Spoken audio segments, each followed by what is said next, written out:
A lot of lightning with these storms. In fact, in just the past 60 seconds, we've had over 5,300 lightning strikes. A deep layered, strong low pressure system off to our north. Check out this dew point, though. We're at 10 degrees. This is how we measure the moisture content in our atmosphere. And I did a little digging. We are actually drier right now than Las Vegas, Nevada. Outside, we have the snow, and I kind of want to show you here what it's done today as the snow has come down.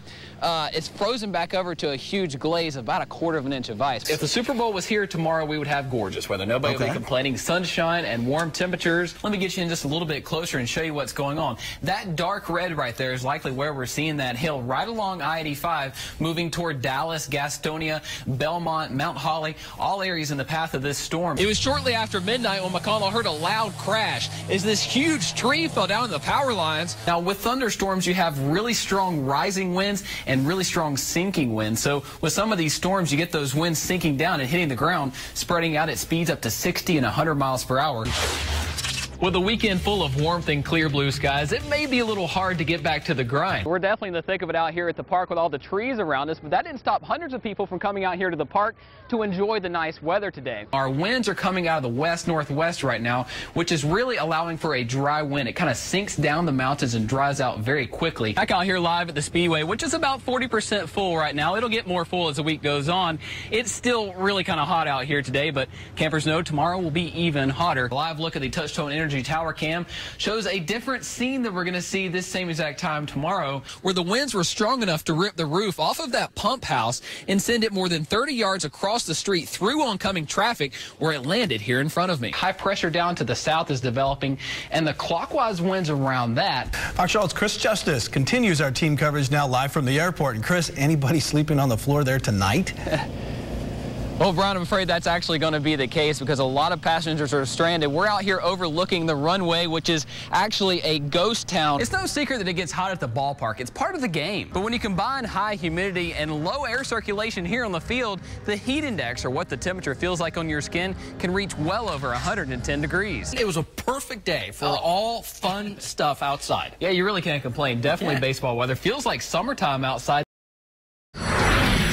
Now, we had a few stronger storms moving through our area earlier today, but a look at the storm tracker radar, you can see everything's pretty calm here in the Charlotte area. You have to go up toward the mountains and down toward Columbia to see anything really going on. Here in the Charlotte area, just a quiet night. But earlier today, we did have those stronger storms moving on through, packing quite a bit of rainfall up toward Catawba County on I-40, seeing just over an inch of rain, half an inch up toward Newton, also over toward Shelby in Cleveland County, picking up anywhere from 1/4 of an inch to about 1.5 inches down toward the southern parts of Cleveland County. So some areas getting some rainfall, but most areas relatively staying dry, and that's what I think we'll see throughout the day tomorrow as well. Touchtone Energy Tower cam tonight, a calm night across our area. 76 is our current temperature. That dew point is up. It's getting a lot more humid. Did you notice that throughout the day today? It was hot out there. 91 was our high temperature, about 4 above where we should be this time of the year. Tomorrow's going to be another stifling hot day. The heat indices will be up near 100 degrees, so it's going to be hot out there. 93 will be our high in here in Charlotte, 95 down toward Rock Hill,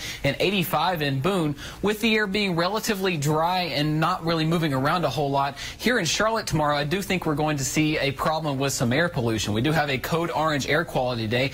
Some smog will be around, so if you are sensitive to that and have respiratory problems, do take it easy as you're outside.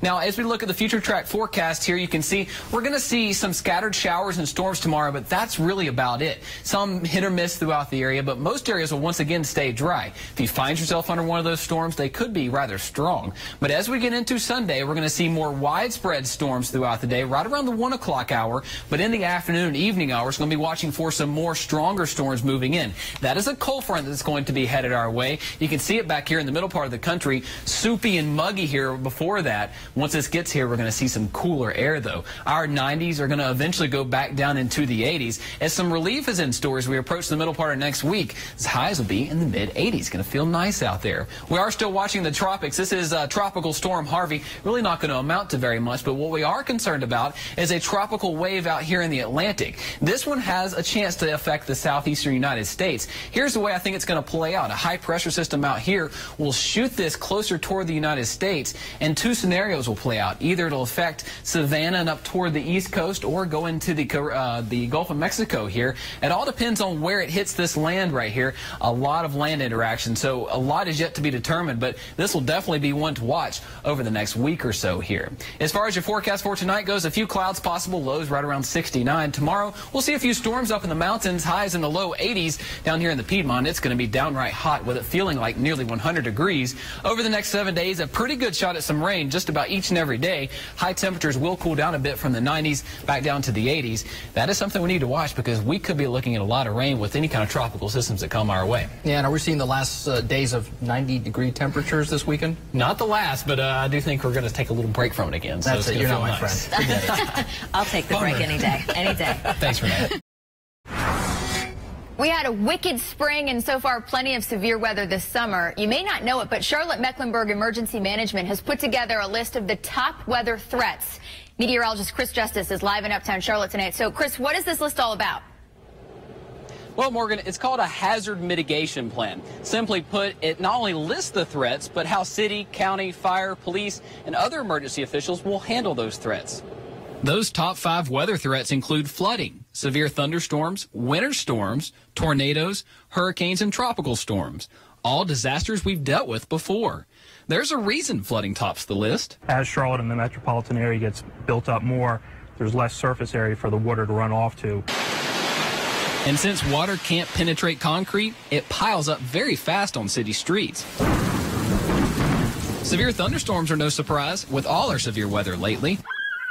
And with this past winter being one of the coldest and snowiest in recent Charlotte history, it's also close to the top. It's been almost 22 years, but like we saw with Hugo, a strong storm with the right track can still be a hurricane as it blasts through Charlotte.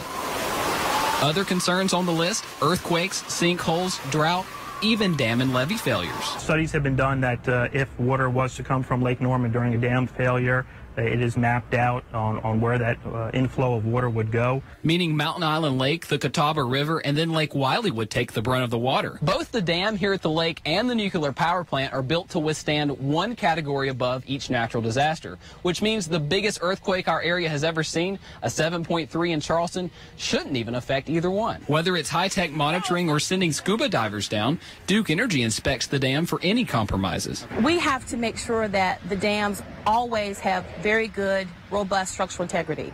They are constantly inspected. Now, Duke Energy tells me with all of their monitoring devices, they can actually anticipate a dam breach and lower water levels downstream to help keep us all safe. Live in Uptown, Chris Justus, Fox News.